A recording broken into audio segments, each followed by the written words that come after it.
On today's DNVR Broncos podcast, we are talking about the bombshell report that Pablo Torre dropped yesterday, and there's a lot of Broncos news related, including the contract that Russell Wilson tried to get.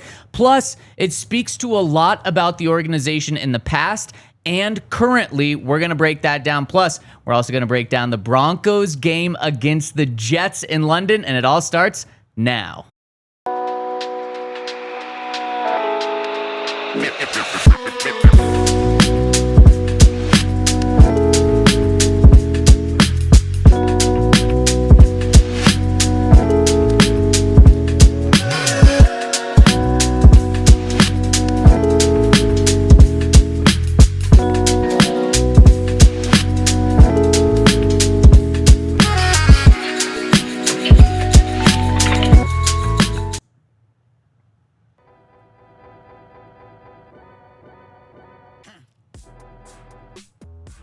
Russ wanted to ride all the way to the bank from the Broncos, and he kind of did that, but he wanted to do it times 3. We're going to break it down. The bombshell report coming from Pablo Torre over on his website yesterday. We're going to break it down on the DNVR Broncos podcast because it is juicy. And we are the DNVR Broncos podcast, live from the Toyota Lounge, driven by your local Front Range Toyota stores. Henry Chisholm, Zach Stevens, we got Logan and Alyssa behind the camera, rocking and rolling with us today. And shout out to everyone in the chat. It's already a very lively chat in the Toyota chat right now. So shout out to Broncos Tube, Jose, and Angel, and everyone else that's rocking and rolling with us. We appreciate you.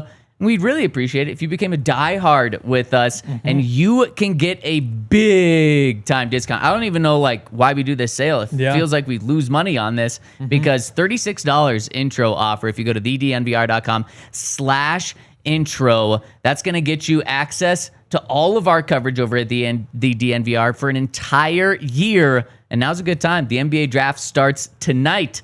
Will the Nuggets make a bombshell trade heading into the draft tonight? Henry's saying no, and nope. Probably pretty smart. I mean, their GM was GMs-ish. Were just announced 24 hours ago. That would be crazy. But if it happens, you're going to want the latest news over at thednvr.com. Typically, it's $79.99. Now it's $36. And again, this is going to get you coverage for the Nuggets draft, the Avs draft, all of their free agencies, and also Broncos training camp, Broncos season. Do that over at thednvr.com. You get a free shirt as well. Henry, how you doing? Good. Yeah. There's no Ryan today, which is disappointing. There's no Ryan today. Yeah. I like no Alyssa Ryans? Was setting everything up with the 2 chairs, and I was like, no, there should be 3. But it turns out there's only all right. So wherever Ryan is, thoughts and prayers go out to him. I can only imagine something horrible happened, right? Otherwise he'd be here. No. He's trying to lock down a new partnership for us. Okay.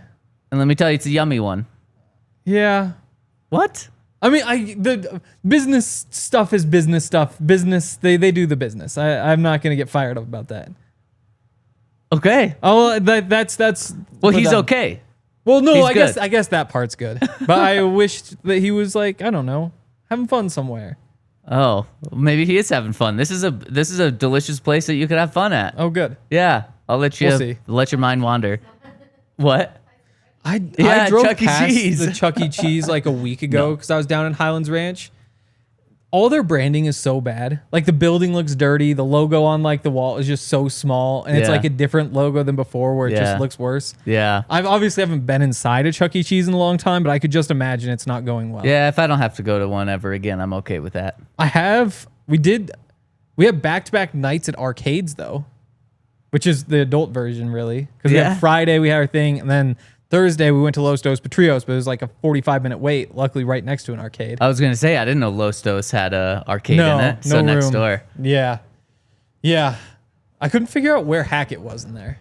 Oh. Because it's booth G7 or something, or F7. And I was there was no obvious one that would be. There was no way to start oh, that's probably A1.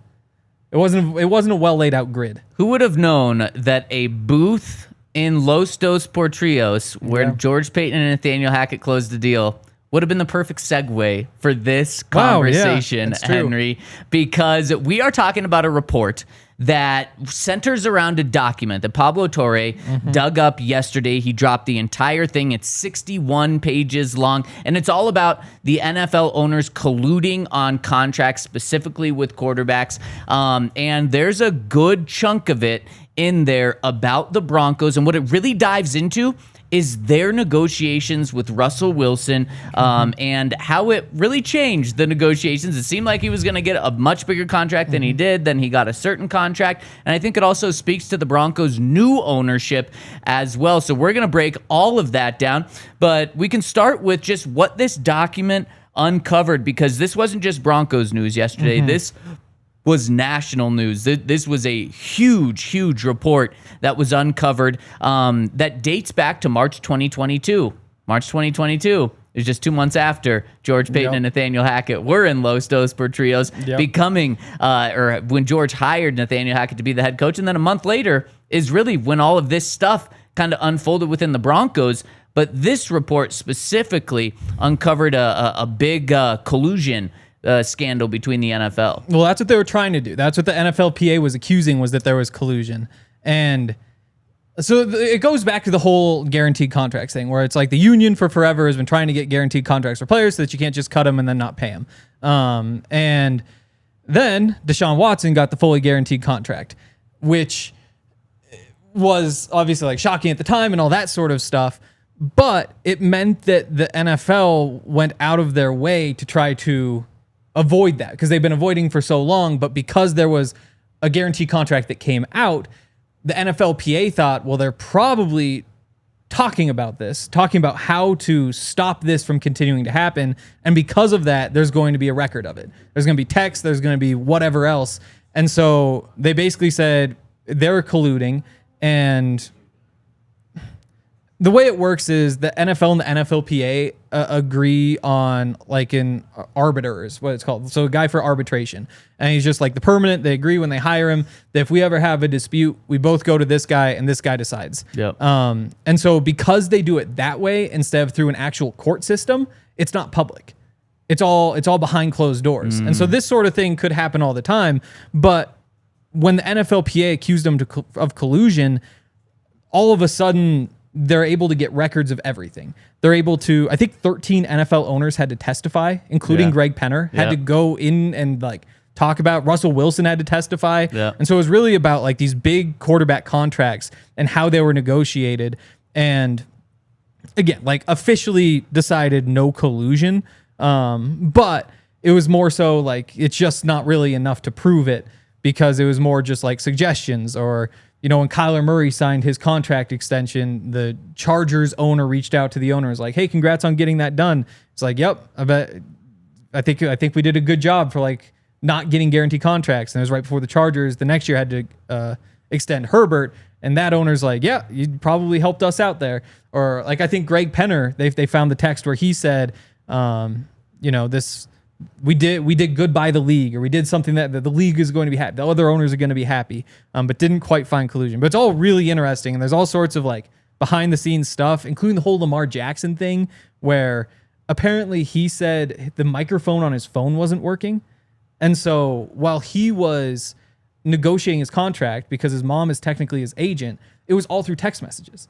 And so they have all these text messages because he just refused to talk on the phone. So it was all really interesting stuff, but it meant that you have crazy behind the scenes details that Pablo Torre somehow dug up, which is ridiculous, because all of this stuff is so behind closed doors and neither side wanted out, because the NFLPA was doing really shady stuff too. It's crazy. Yeah, and so great job by Pablo Torre. And again, he dropped the entire 61-page report from the arbiter over at his website, so you can view that. And there is details of Lamar. There's so many details, and you talk about just how specific it is.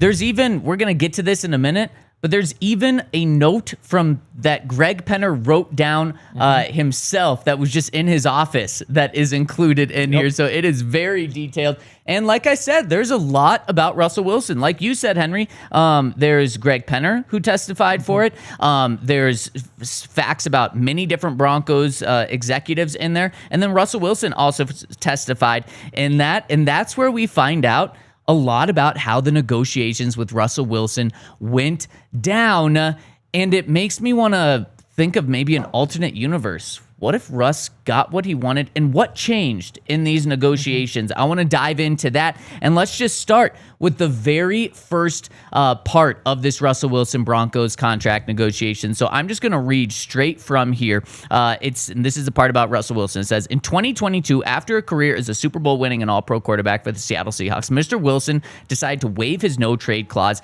of his existing contract so that he could play for the Denver Broncos. Mr. Wilson testified early in the discussion with the Broncos. He requested a 7-year, fully guaranteed contract of around $50 million a year. And, quote, they didn't blink. Wilson explained, quote, they kept saying, we'll do whatever it takes. We'll do whatever it takes. And then he says, well, let's just stop right there. 7-year, fully guaranteed contract, about $50 million a year. That bakes out to $350 million fully guaranteed. Well, the Broncos did end up paying Russ over $100 million just for his 2 years here, and the initial contract that was signed was $250 million. He wanted initially $350 million guaranteed dollars, and according to Russ, the Broncos didn't blink when he said that. They wanted to do whatever it took to get him, which I feel is like kind of what everyone in Broncos country felt, is like, yeah, you can get a 9-time Pro Bowler, a Super Bowl winning champion, an All-Pro. Of course you go and do that. And that's what he wanted at first. Yeah. I mean, you never hear about the beginning of negotiations. We only get the result. And so the fact that they started with, yeah, we want 7 years, and because we think 7 years is the number because that's like the longest, I guess at that point it wasn't the longest the quarterback has gotten. That would have been right after Mahomes got the 10 years. But because that precedent had been set, 7 years, we're not asking to be like Mahomes, but we want that. And then fully guaranteed, DeShaun got the fully guaranteed. Yeah. So that's where the market is right now. 7 years, fully guaranteed. That's our starting point. Yeah. And so, I mean, there was never a threat of like the Broncos saying, actually, we are going to do this. But that was the beginning of the negotiation. Well, I don't know, because it says, I actually might disagree. The way this report reads is the Broncos didn't blink, and they kept saying, we'll do whatever it takes. We'll do whatever it takes. And Henry, I do think there was a reason why why it shifted. I actually think there's 2 reasons why this shifted here, and it benefited the Broncos. And before we dive into that, I want to ask you, if the Broncos did sign up for that, the 7 years, $350 million guaranteed contract, Henry, what would the Broncos look like right now? What would Russ still be here? Yep. Who would be the head coach? Who would be the GM? Let's talk about that after I give a shout out to our friends over at our friends where you need them now. Our friends over at Mando, because it is getting hot. Right now it's a little cooler. Get 70 degrees. Once it bumps up later this weekend, you're going to need Mando from head to toe, because it's going to be a hot one outside. And Mando is all about protecting you from the top of your head to the bottom of your toes. Literally, Mando can go anywhere. Your arms, your armpits, your chest, your privates, your balls, your butt crack, your grundle, everywhere. Your feet, anywhere that you might sweat, you might smell, Mando has got you covered. And they're going to cover you with up to over 40% off a starter pack, because a starter pack comes with their solid stick deodorant, cream tube deodorant, and 2 free products of your choice like mini body wash and deodorant wipes, and free shipping. And they're going to give you $5 off of that starter pack, which equates to over 40% off your starter pack if you use the code DNVR over at shopmando.com. That's SHOPMANDO.com. Please support our show and tell them we sent you. Smell fresher, stay drier, and boost your confidence from head to toe with Mando. And shout out to Volo Sports. If you're trying to get more active, if you want to spend more time outside, if you want to meet new people, make new friends, or just need something to do with the friends you already have, Volo is a great option. They have all sorts of different sports, from soccer and volleyball, pickleball, kickball, basketball, cornhole. And it's an adult social sports league. They've got pickup games, they've got events, they've got tournaments. They are the most popular in Denver, and they're all around the city, from Lodo to Rhino to the Highlands, City Park, Cherry Creek, South Broadway. If you're interested in playing any sort of sport, whether you're good at the sport, whether you just want to try it out, whether you're just bored and need something to do, everybody is welcome. And so, might as well go hang out and play. I'm trying to think. somebody who plays the beer in hand kickball. Who plays? Somebody has been talking. Somebody about here? It. Ryan talked about it. Ryan has talked about it. Oh, that's right. You don't listen to other people on the show talk. So the ad reads, Gil. I'm not going to lie. Players can sign up as a free agent, a small group, or a full team, and all ability levels and backgrounds are welcome to join. Use code DNVR10, $10 off any Volo Denver league. And shout out to everyone that's tuning in with us. Hit us with a thumbs up. We really appreciate it. And there are a couple of comments like, this was in the past. Why are we talking about it? Because I do think, one, it's fascinating. Yeah. Maybe potentially how close the Broncos were to signing this deal. And then two, I do think it speaks to, and we'll get to this in a little bit, what it means about this Broncos current ownership. But we also have a lot of people in the Twitter chat, like Victory Lap, like Broncos Tube, just saying, being very interested in this and wanting to know more about it and what it would have meant. And Ramon also says, would Sean even consider the Broncos if we did that contract? No, of course not. Nobody would. I mean, it would have been a terrible deal. And again, just to be clear, I really don't think there was ever any sort of potential of it happening. It's just a negotiation. But, I mean, if it did happen, you look at the Browns, where they're just stuck with DeShaun Watson. Just like, he's just going to sit there. He's going to get his money. You might put him on injured reserve. You might do whatever. With Russ, at least you don't have the off-field stuff where you have to feel like you've got to bury, like you have to quarantine him.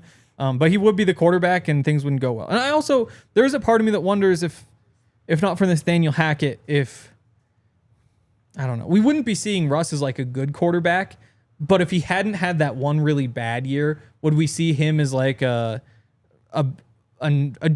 like, yeah, Geno Smith, like he's not going to go out and win you a bunch of games. He can get by. He's nothing special. But I think it was the combination with Hackett where it's just like, okay, this guy who's probably been propped up for a while might be like a below average quarterback. You made him look really bad. So I think if you dodge that piece, which you wouldn't have because you already had right, Hackett, exactly. That's why you might be able to just say like start for a while. But after that bottom out year, I'm not sure who you bring in to get Russ back to like. Yeah, he belongs in the NFL somewhere. There's no chance that that Sean Payton will be the head coach here. He took this job with like a 1 year of, okay, let's see what we can do. It didn't work out. Sean did not vibe with Russ on the football field, and then they moved on there. And remember, it wasn't like Sean was caught off guard by this. Sean didn't say a very positive thing about Russell Wilson when he took the job in the beginning of February until the middle of training camp. That's the first time he said a positive thing. We talked to Sean over 10 times in that period, and he didn't say a positive thing about his starting quarterback who was making $50 million, who was supposed to be the savior of the franchise. Sean wasn't in on Russ from the beginning, clearly was never in through the way out, and it only lasted 1 year. So no, Sean knew what he was getting into, and he said, I'm going to give it 1 year. It's probably not going to work, and if it doesn't work, we're going to go in a different direction. So Sean knew, no, Sean would not be the head coach right now. And it's fascinating. You would have had to hire a coach after signing this deal that would have been all in on Russell Wilson. So Mile High Sign says, maybe Pete Carroll? Maybe, I don't know. They didn't end on great terms. There was a report this offseason that Pete Carroll reached out to Russ about potentially joining the Raiders, and obviously they go a different direction and go and get Pete Carroll's actual guy in Geno Smith. But another interesting thing, this wouldn't just been tied to Russ for 7 years. You would have been tied to Russ for 9 years from the moment he was traded here, because this contract kicked in after his 2 years on the deal.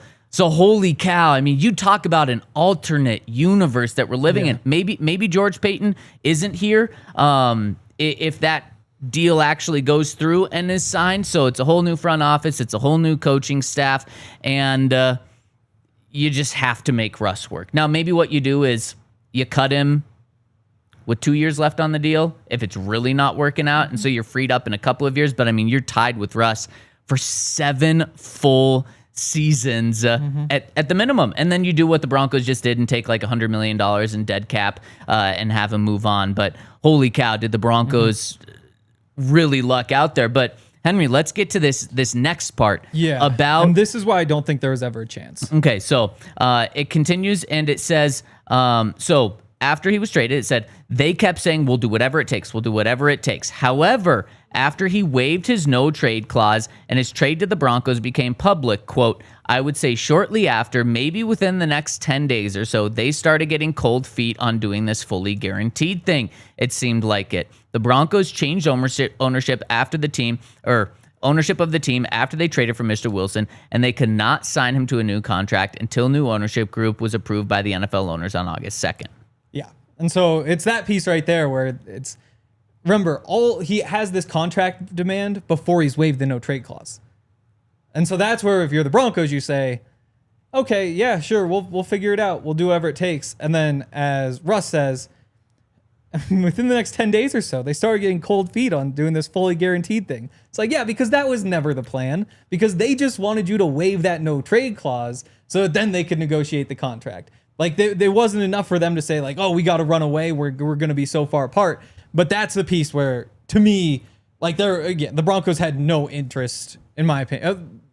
We'll see if we ever hear more from them on that side. But again, when I see this, I see we want Russell Wilson. Russell Wilson has his list of demands. We say, we'll do whatever it takes. We'll do whatever it takes. He agrees because he has to waive that no trade clause for the trade to go through, which is, again, when we go back to all the times we've said, you don't trade for Russell Wilson without extending him. They were part of the same deal. Because there are a lot of people who still say, well, they shouldn't have extended him. They should have waited to see him. Well, this makes it very clear that the extension was very much a part of the deal.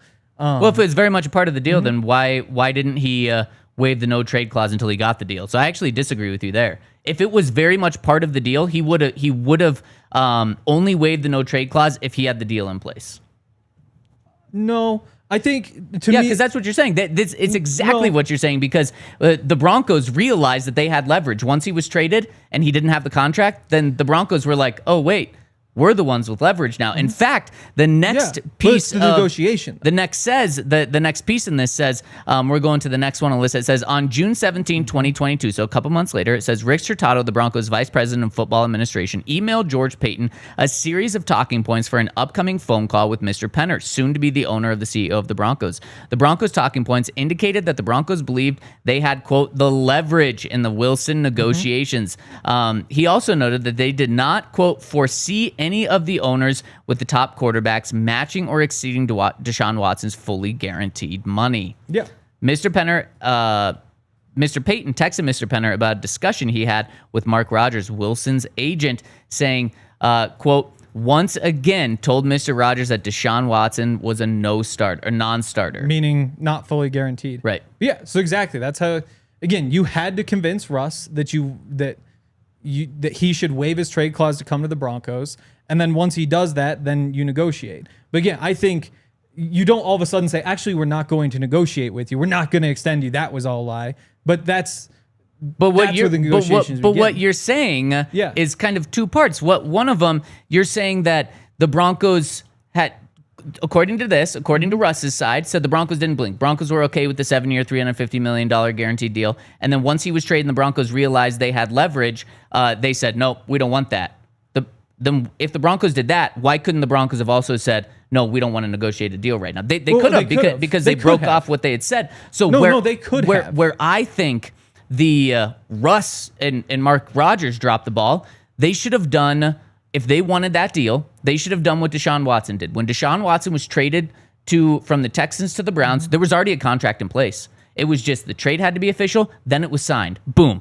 It wasn't 10 days later that the deal was done. It wasn't 3, 4, 5, 6 months later like Russ's was when it was done. If Russ wanted this deal, and where I think that he maybe could have got this deal, is if he would have said, it's a sign and trade. We trade me and we sign me right now.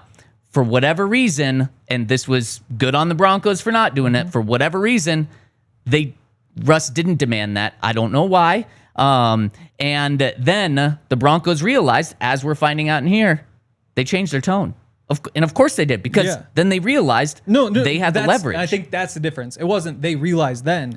That was the plan all along. But what I'm saying is, if Russ wanted that, he should have just demanded it right then, right after the trade.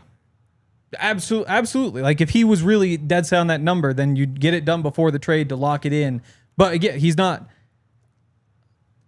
I think they probably realized, again, that this is a negotiation. I think they probably realized this is the starting point of a negotiation. I don't think that they were. But what I'm saying is Russ could have held the Broncos' feet to the fire and said, if you want me, you are giving me this contract right now. Yeah, and I think the negotiations would have signed then, or started and been right then and there. Yeah, and I think the Broncos would have said, no, we're not doing that. I don't think so. I think they were. I think they were so desperate. But then why didn't Russ do that? I don't know. Why isn't that what happened?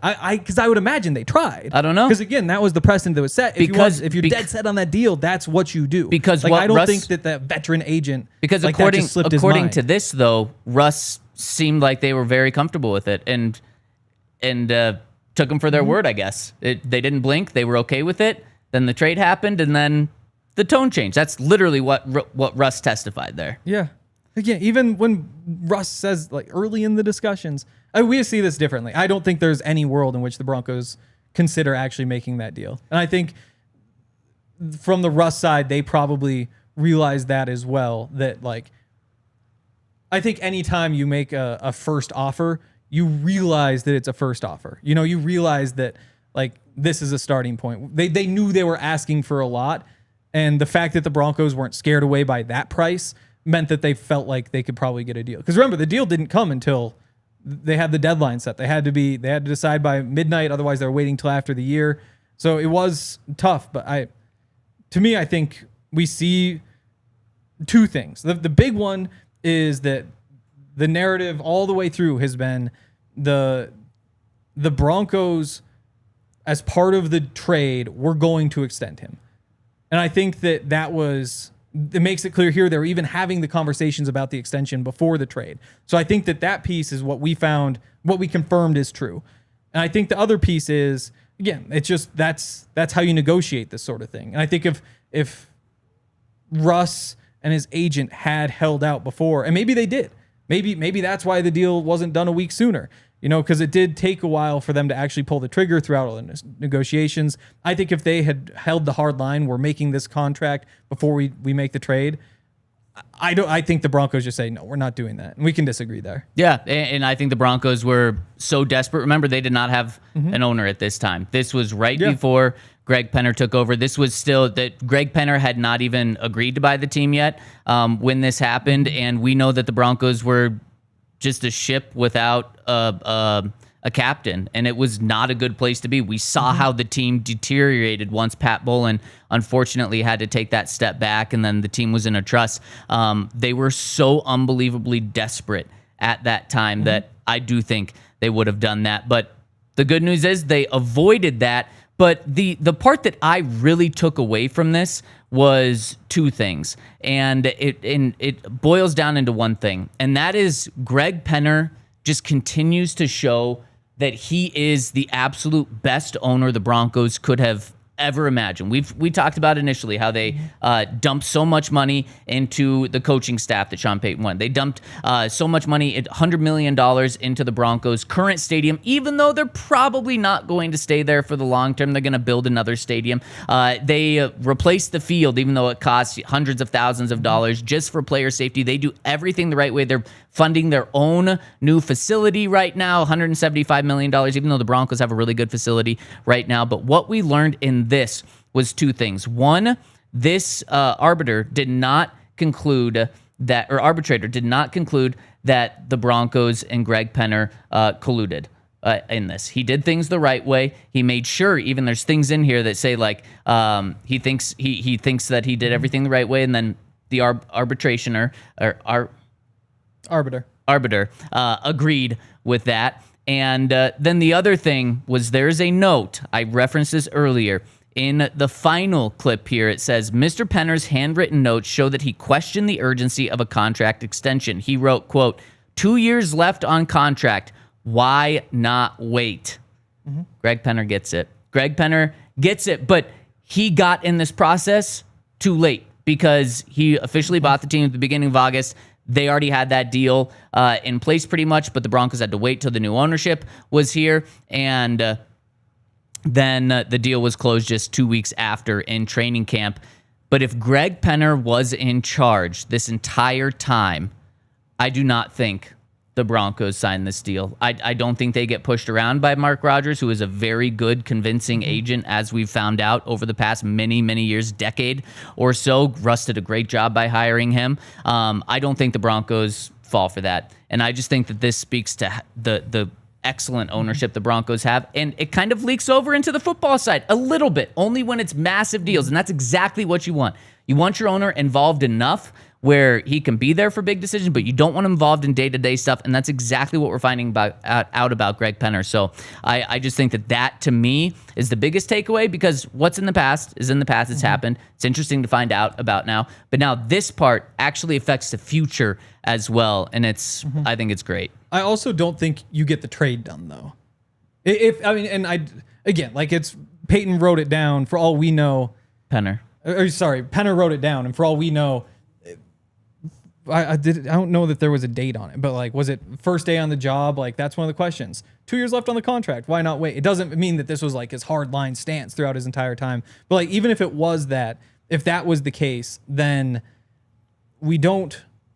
I don't think you're getting the trade done in the first place, which also would have been a good thing for the Broncos. But again, the Broncos took their gamble. Yeah, and I don't think it was Greg Penner. I think it was all in line before that even happened. Like, I don't think Greg really felt he had a choice once it got to that point. 100%. So if he would have been in control before, I think it would have been a much different... I don't think the trade goes through. Potentially. Yeah. But, well, I think they're in a totally different place. They're not desperate anymore. They're not just going for the easy way out like trading for Russ was. I think there's more research done into who the Broncos were truly getting. Like I said, but those 7-8 years without true ownership was a disaster behind the scenes. Greg Penner steps in, and how quickly that has all changed. Actually, it's not arbiter. Arbiter is a tree person. It's arbitrator. It's both. Is it? Are we sure arbiter's not a tree person? Arbiter can be anyone chosen to settle a dispute. Arbitrator specifically through the formal process of arbitration. So who are the tree people? Arborist. Yeah. Okay, good. Whew. Thought we were talking about tree trimmers for a minute. Tree growers. No. Okay, so we'll wrap up this conversation and look forward to this year when the Broncos play the Jets. After I give a shout out to our friends over at Empire Today. If you go to empiretoday.com/DNVR, they're going to hook you up with $350 off your floors, whether you want carpet, whether you want hardwood. They've got it all over at Empire Today. And the cool thing about Empire Today is all they do is floors. So they have mastered floors where there's other places you can go to get floors, but they will do floors. They'll do walls. They'll do roofs. They'll do ceilings. They'll do windows. They'll do so many different things that they don't really know everything about floors like Empire Today does. So when you want floors, you're going to spend some money on floors. You want them done right. And that's why our friends over at Empire Today are the best. They're going to hook it up with the right stuff. They even have the in-floor. You can see what your floor is going to look like with a virtual floor. You can also schedule a free in-home estimate today, because some things are better at home. DNVR listeners get that $350 discount when using promo code DNVR. That's right, a $350 discount with code DNVR. Restrictions apply. Visit empiretoday.com for full details. And we also want to give a shout out to our friends over at Coors Light.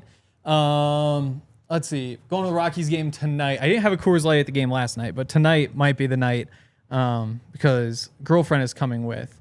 And when that happens, there's less. So like last night, you get there 20 minutes before the game, you sit there, you stand up when the game's over, and you go home. Yep. When she's there, then all of a sudden it's like, oh, we should get the popcorn, we should get the lemonade or whatever. And hopefully she just goes that way. And if that's the case, then it will be a Coors Light night. And she'll probably on the way in want to grab. So yes, it will be probably, I would guess, a 2 Coors Light night for me tonight, which means it's going to be a good night. If the Rockies win, it's going to be even better. Who are they playing? Dodgers. Oh, yeah. They were up, yeah. Oh, yeah, Ohtani. They were so close yesterday. Yeah. Yeah, Coors Light's the best. They make everything better. When the mountains turn blue, it's cold as the Rockies, cold lagered, cold filtered, cold packaged, smoother finish. It's chill mindset. Make the most out of times you choose to chill. Choose Coors Light. Get Coors Light delivered straight to your door. Visit CoorsLight.com/DNVR. Celebrate responsibly. Coors Brewing Company, Golden, Colorado. Beer. All right, Henry, let's shift our focus to our season preview. Yesterday we talked about the Eagles game. Now we're talking about a very different game. Broncos fly from Philadelphia after playing the Eagles in week 5 to London. They spend a week in London before playing the Jets. It's technically a Jets home game, which is ideal because the Broncos don't get to waste a home game on an international game. And then they don't have to play a true road game because it's going to be more of a neutral crowd game. My guess is going to be a ton of Broncos fans in Tottenham Stadium. So let's break this game down. Alyssa, did we get that? Or Logan or Alyssa, did we get that graphic? Okay, so Henry, why don't you tell us? Because Broncos played the Jets last year.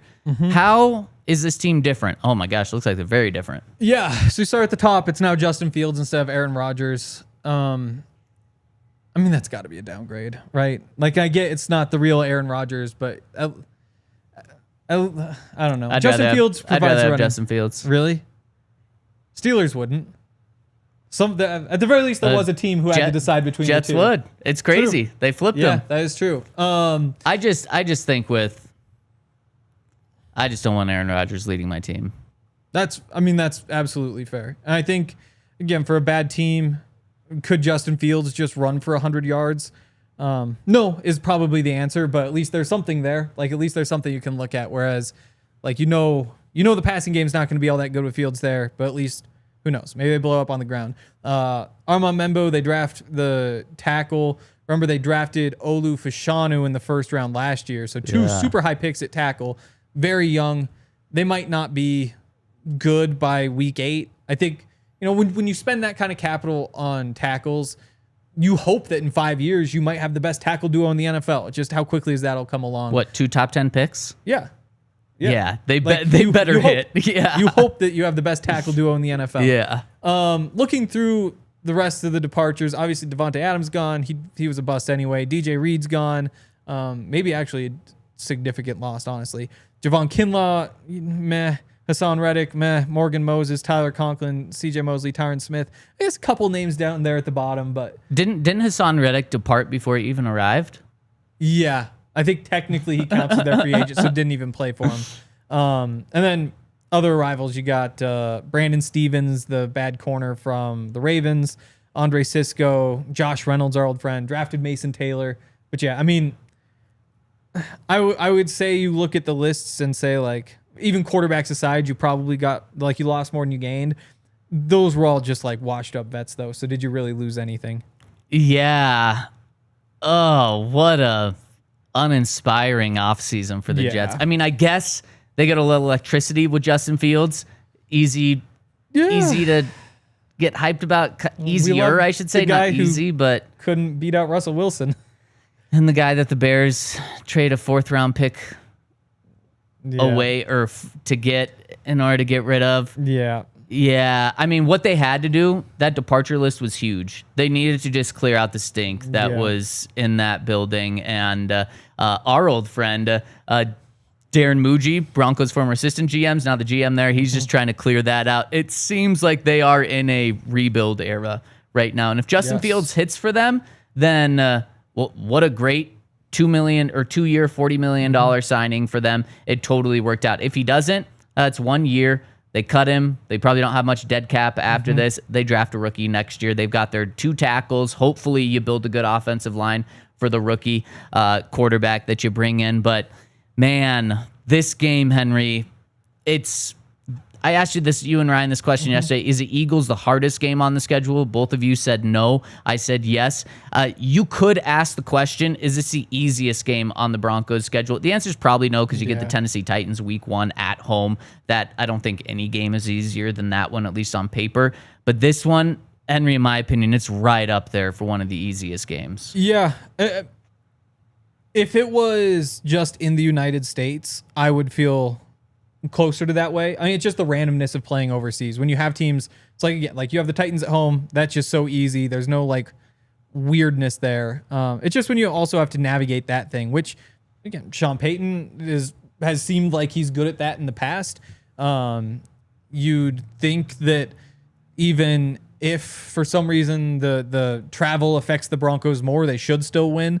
But I do think that it's tougher than it would be. Maybe even tougher is the wrong word. It's just like it could get weirder. You know, weird things happen in those London games. There's like felt like every morning you wake up and it's like, oh, there's Josie Jewell with like a pick 6 or something, and all of a sudden the Panthers are like about to beat whoever, you know. Did that happen? Did Josie Jewell get a pick 6 in London last year? Geez, or if overseas? I got that right. I'll pull up the stats. I mean, Panthers are a classic team to send across the pond. And it's like if something weird happens and next thing you know, like there you go. Like it's a 9 a.m. game in front of fans who aren't really fans of either team. I would be curious. Maybe you can look this up after you look up Josie Jewell's stats in overseas games. But I would be curious last year how many upsets there were in these overseas games, because teams. I wonder, would the Broncos have been an upset? Obviously not last year, but when they beat the Jags, that was a weird time for both those teams. I think they both entered 3-5 or 2-5, and the Broncos came out 3-5 or 4-5. Certainly not a huge upset. No, but the Broncos were down. I think I want to say the Broncos were favored. Yeah, Jose says Josie Jewell got a pick. It wasn't a pick 6, but he got a pick. Okay, so I found it. It was the Bucs game. So was it Panthers, overseas? Yeah. So it was week 6. 1, 2, 3, 4, 5. I'm really struggling with why this doesn't all add up. Well, so Henry, could you look at the other international games, or all of the international games from last year?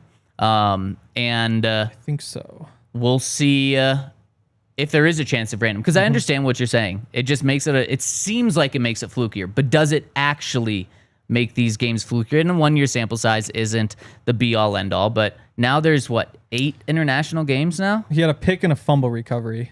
Okay. And the Panthers lost in overtime. Okay. Yeah. So that was 2 passes. That was Panthers, Bucs. So the Bucs, yeah. The Bucs won. So they were the favorite. Yeah. The favorite won there. So that one held true. Yes. It's going to take me a second. I've never looked up the list of international games before.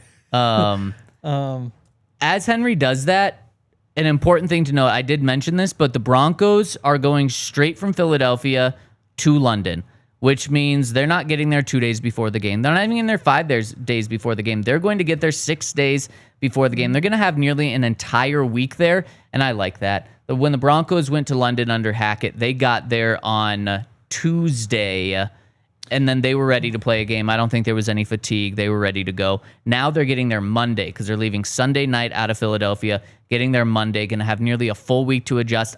I'm not worried about jet lag for that game or the randomness. I think in fact, I think this just helps playing a road game in London because of Broncos country. There's going to be a lot of Broncos fans there, and the fact that I don't think they're going to be very jet lagged. Plus, they're not flying from Denver, so it's actually not a longer flight than what the Jets are doing. The Jets are also doing the exact same travel, so I'm actually not worried about the randomness, the London part for the Broncos at all. Again, it doesn't come down to me to like how many miles are traveled or how many, like the number of days you spend out there. To me, like there's no like mathematical like way that it helps or it hurts. It's just, I don't know, like, how does the team respond? Like, which team winds up, I'm sure there's one day where they wind up, like, on a tour, like, you know.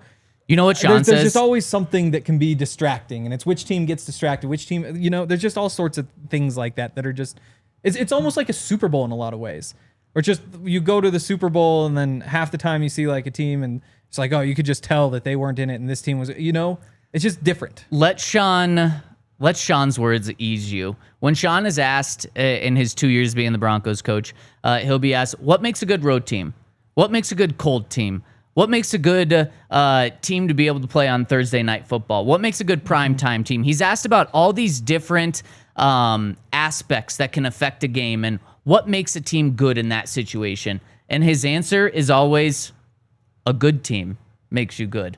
There's no special sauce in primetime. There's no special sauce when it's cold. There's no special leadership that you're going to get out of one of your players that's going to help your team be better in a hot, humid game. No, it's just, do you have a good team? If you have a good team, then you're going to be good in those games. If you have a bad team, then you're going to be bad in those games. And I think that's exactly what he would say to this, with it being a different, unique, random situation. He would say, well, do you have a good team? Then you'll be fine. Yeah, I think the Broncos have a much better team than the Jets, so I think they'll be fine. Certainly.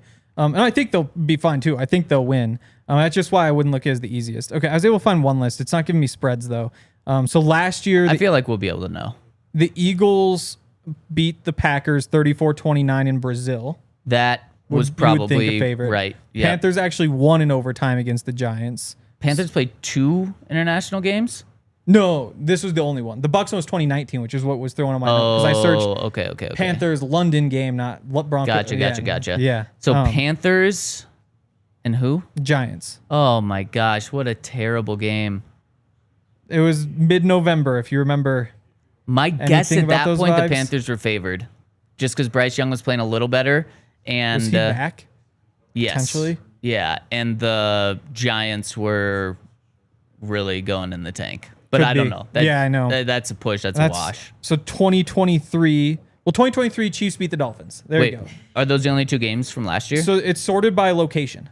Oh. So we'll just kind of run through in the last couple of years. So, so Chiefs beat the Dolphins in Germany 2023. They would have been favorites. Beat them by a touchdown.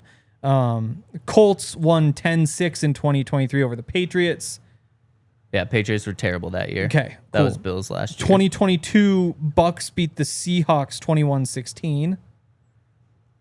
I can't. Yeah, I did. All these maybe the Bucks. I don't know. Who's to say? I mean, 2022 would have been. Let's see. So that would have been the year that the first post Russ year for the Seahawks. So they were good, but they weren't anything special. Bucks. First year post Brady, second year post Brady, must be second. Was that first year? Doesn't matter. I don't think we can read too much into that. I don't know. Let's see, 2022 in Mexico, 49ers beat the Cardinals. You'd imagine that's favorite. Chiefs win again versus the Chargers in 2019. Patriots in 2017 beat the Raiders. Raiders beat the Texans in 2016. Going too far back. Now we're into London, which is the last section. So let's go most recent. Jags beat the Patriots last year. You'd imagine they were favored. Bears beat the Jags last year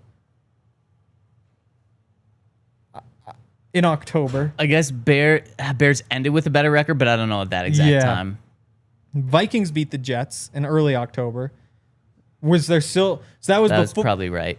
Probably, but that was before we thought the Vikings... This is actually kind of fun to think back. That was before we thought the Vikings were good. Like, 14 wins. And that was still before everybody had given up on... But that would have been a week after the Broncos Jets game. But clearly they were the better team, the Vikings. They were the better team, yes.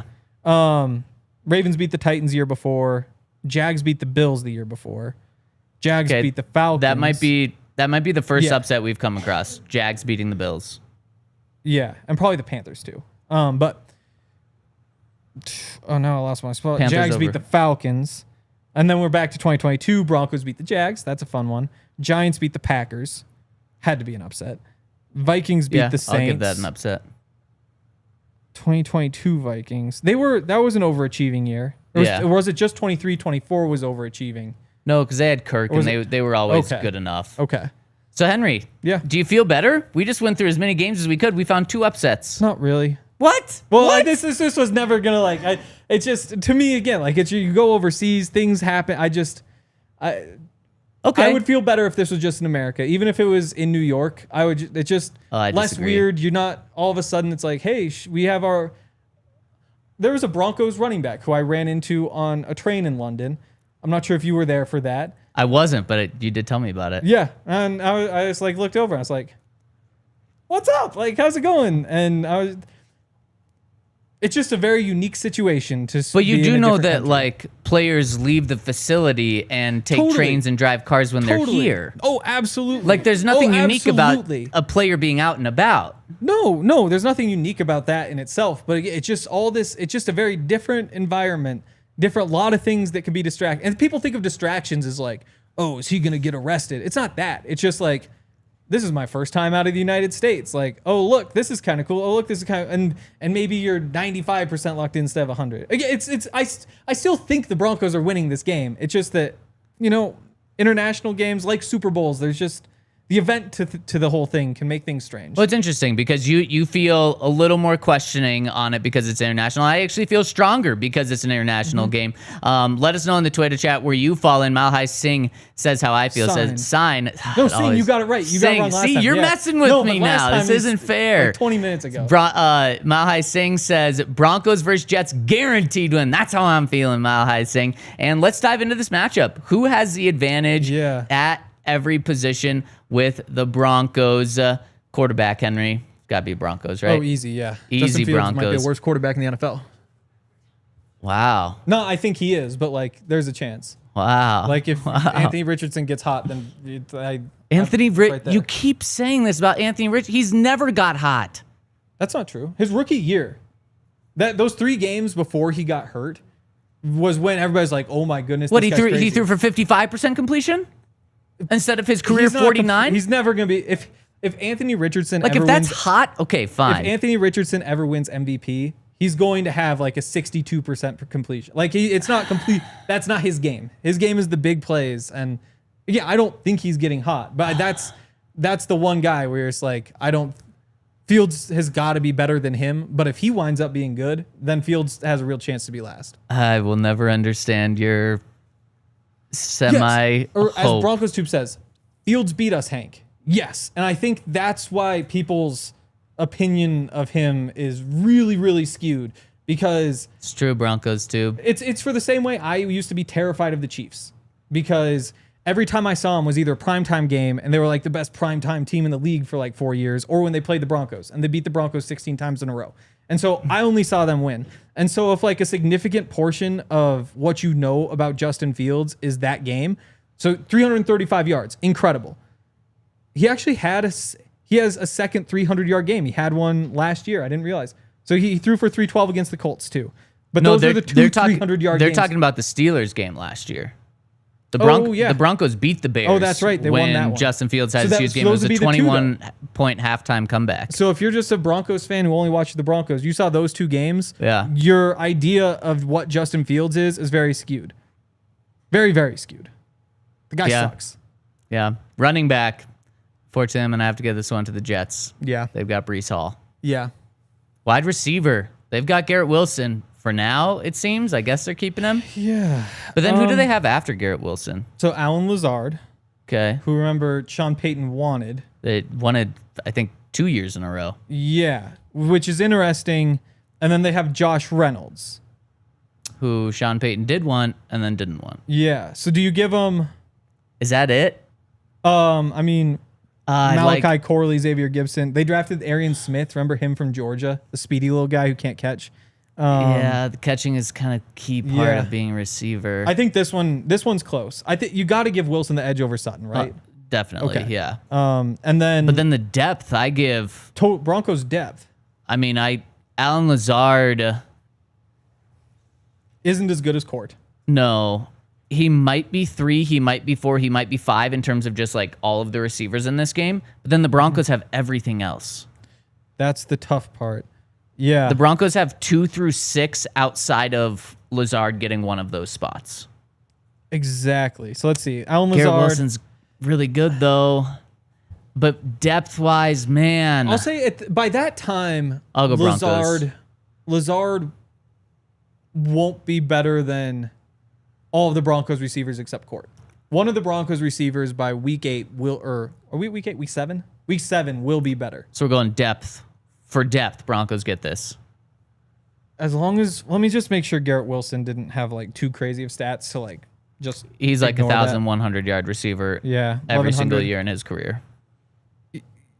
Regardless of the quarterback, he just puts up at this stats. Point. For all we know, somebody's going to be hurt. So yeah, Broncos at this point of the year. Tight end. I love Evan Ingram. I know you do. Let me see. They drafted one. They lost Conklin. Yeah, so they drafted Mason Taylor. So yeah, we go Evan Ingram. Man, people think Mason Taylor is going to be a beast, but right now, me too. It's Evan Ingram. Offensive line. We talked about how good their offensive line should be in the future. Yeah. But not week 6. Week 6, this is Broncos, in my opinion. Yep. Again, another first-round pick at guard, a second-round pick at center. Like you look and say, I think there's a real chance that by this time the Jets have the better offensive line. But as of now, I'm certainly betting on the Broncos. Man, they could be building it really good for a young quarterback and Breece next Hall, year or the year after with Garrett Wilson, Breece Hall. If Mason Taylor develops, you get the offensive line if they develop. Now, a big thing with the Jets is they use high-end draft picks on offensive line, a.k.a. Mekhi Becton, and then they don't succeed there. They go somewhere else, and they actually play a lot better. So it's just that stink with the Jets that they're trying to get off of them. So Broncos tight ends, Broncos offensive line. Jets have been known as a defensive team for kind of like the Broncos for the past many decades. They've been known as like a defensive team. In fact, even just a couple of years ago, they were known to have a really good defense. But I think it's changed. Run defense. Yeah, it's the Broncos. It's the Broncos. Pass rush. Broncos. Yeah, Broncos easy. Broncos. Sauce. You're not nearly as good as Pat Surtain. Like, what are we doing? There's still lists coming out. I saw one earlier this week, Henry, that had Sauce as the best cornerback in the NFL. It's like, open your eyes, people. What are we doing here? No, the guy he wasn't one of the 10 best cornerbacks in the NFL. No. He had a really good rookie season and has not continued to take steps every year after that. Yeah. No, he was bad last year. He's almost like a Trayvon Diggs where he will get beat a lot, but then he'll have a pick or two or three. He has one career pick. Sauce has one career pick? Yeah. Yeah. That's absolutely crazy. I believe. He has 3. So he had 2 as a rookie. It didn't show up on there. Okay. 2 as a rookie, and then didn't have one, and then had one this year. But so anytime he makes any sort of a play, that goes so viral compared to him getting constantly beat time and time again. Like, he's a good cornerback, but he's nowhere near Pat Surtain's league or world or universe. And then coaching, they've got the defensive coordinator from the Lions. Yes. And Darren Mugi at GM. I've forgotten about that. Yeah. But yeah, well, Aaron Glenn. you wouldn't have forgot about it because I said that earlier in the show. If you were listening to me, you wouldn't have forgot. Yeah, I hear Darren Mugi. You're like, I just don't listen to you. Yeah. All the assistant GM stuff, even like the Nuggets GM stuff, I'm just like, I don't. Well, they still don't even have a GM, technically. Like, oh, really? No one with the title. Huh. They have 2 vice. I didn't even pay attention. I was like, okay, you just got vice executives. 2 guys in there. Like, they can't do anything. I just hope you pay attention to your girlfriend. We do our best. We do our best. You're dragging her into this now, too. As long as you just have to sometimes present things in engaging ways, and then that will make it. Okay, I guess that's on me. I don't present things in engaging ways. So Broncos, like, will you do me a favor? And it's like, I don't. Instead, just say, will you take out the trash? We can skip that whole step because then by the time we get to the actual thing, sometimes my brain is somewhere inefficient. else. Okay. Yeah. So the Jets only beat the Broncos at running back. Yeah. They get like the run defense could be good with Derek Nottie and Quinnen Williams, Jermaine Johnson, the first round pick from a couple years ago, big edge rusher who should be good there, and then Quincy Williams, Jamie Sherwood. But I mean, like, it's just like a hypothetical if everything goes right versus the Broncos at all these spots. CJ Mosley even tapped out on him. Yeah. He said, peace, I'm done, retiring. Yeah. Was he even... I almost think he didn't play last year. I could be wrong about that. Maybe was he hurt? I'm probably wrong. Yeah, played 4 games last year. Okay. Yeah. Which is why they know that Jamie Sherwood is good. Right. Because he was the 5th round pick who finally got the shot. He was like... He's kind of their Justin Sternad in a way. Broncos wanted him. That's right. And I forgot Jets about that. Signed him. That's right. Right before free agency started. Yep. Would have got more money with the Broncos. So mistake there. Broncos will expose him. Yeah, Jamie, what are we doing? Let's go out to the Super Chats and hear from the people. We got our first one coming in from Alan, who says, love the show. We'll need more Bennie Fowler. Yes. Absolutely. Big question going around right now is who do you think will have the better secondary, the Ravens or the Broncos? That is going around right now, Alan. I'm happy you brought it up because that's going around on Twitter right now. And I will tell you who is in that Ravens secondary for you guys and gals to decide who you would take. Nate Wiggins, Jair Alexander are your boundary corners. Marlon Humphrey at nickel, and then Kyle Hamilton and Malachi Starks at safety. So, okay, let's start here. Let's just rank the DBs. Pat Surtain's number 1. Yep. Number 2, Kyle Hamilton. I think. Okay. Number 3, Marlon Humphrey. I don't know, man. I love Marlon. Roll Tide. I think he was good again last year. I think he had like the down year and then came back. It's been a little up and down. You can't trust him in terms of just staying healthy. But the next guy I was going to throw out is only 28. Hufanga, who also has his injuries. Let's hit overtime. Let's go to thednvr.com to round out this conversation. Over at thednvr.com, you can find the end of our show. Much as I hate to say it, Nate Wiggins has done more than Riley Moss at the bottom. And I'm not sure where we are with like the Jade Barrett and Riley Moss ranking, but that's kind of an interesting. Well, Jade and Malachi Starks probably cancel each other out. Okay, yeah, I like that. Both first round picks this year. Okay. I would go, I think this is going to be pretty even. And why I go Broncos is because Pat Surtain was the defensive player of the year. He's by far the best player in this conversation. And you are right, Kyle Hamilton's probably number 2. But I think there's a big gap between Pat Surtain and Kyle Hamilton. And remember, Jair Alexander does not play football games. Also true. You were the one that brought it up. What? Yep. He's played like 10 games under his massive new contract that he signed. So he doesn't play football games. I trust the Broncos' health more because Marlon Humphrey has also been hurt. And the Broncos really only have one guy, touch wood, that has suffered injury issues in the past, and that's Hufanga. Yeah. So I'm going Broncos. On paper, I've got to go Ravens. Really? I mean, when you just do the 1-to-1, like it's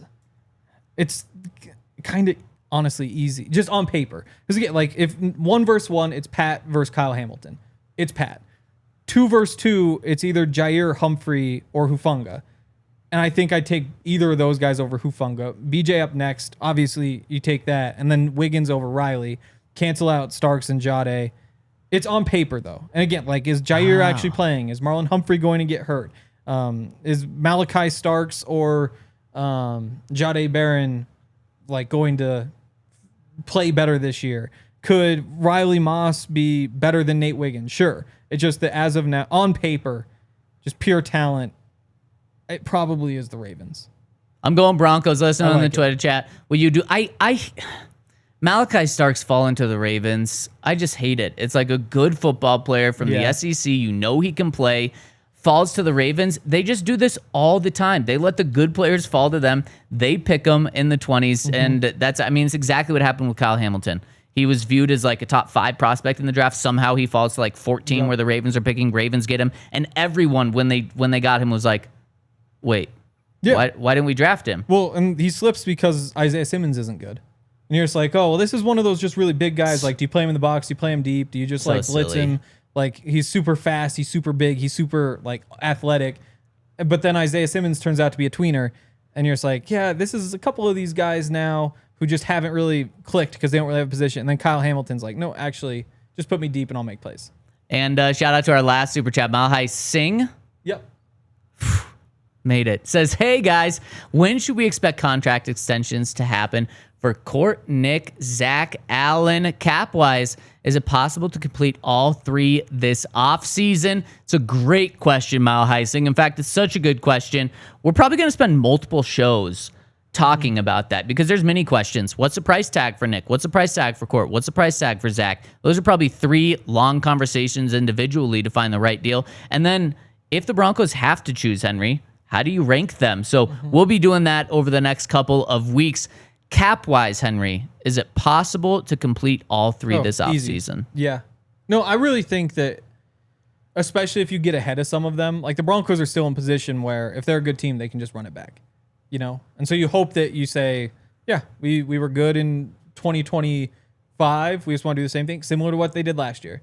Just said, oh, DJ Jones, you keep him because you were good, and then if you add a couple pieces. They might not be able to keep everybody and add on top, but they should be able to do this. Yeah. And in terms of when, do you think before training camp, so in the next month, or in the month from there to the season? Well, both. Is more likely. Both, and that's exactly what we saw last year. We saw Quinn get one a week before the season started, or before training camp started, I should say. So that happened in this next month. And then we saw Pat get his deal in that final month leading up to the season, right at the end of preseason. So I think that's really when it heats up. You typically see deals get done not right now, but closer to the start of training camp. That's so what I'm thinking. For a timetable Mahising, I would wait until a week or two before training camp to keep your ears open for potential contracts, and then during training camp, and then during preseason. And then typically, if the season starts, you don't see deals get done week 1, 2, 3. You'll see them get done in the latter part of the season. So if you don't see it done before week 1